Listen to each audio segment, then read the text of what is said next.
मी सचिन आत्माराम खरात देवमूर्ती। माझी गट नंबर 128 मधून 3 एकर जमीन जात आहे।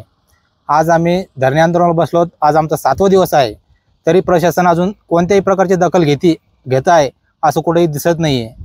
शेतकऱ्याची फक्त ती अशी मरणाची वाट बघत आहे असं दिसतंय। कारण की आता इथं त्यांच्याले यंत्रसामग्री येऊन पडलेली आहे, रोड बनवण्यासाठी सर्व साहित्य येऊन पडलेलं आहे आणि आमच्या अकाउंटला अजून 1 रुपया पण आलेला नाहीये। तर आम्ही करायचं काय आतापर्यंत? काल एसडीएम साहेब येऊन गेले, त्यांनी आमच्याला फक्त सांगितलं असंच होईल तसंच होईल।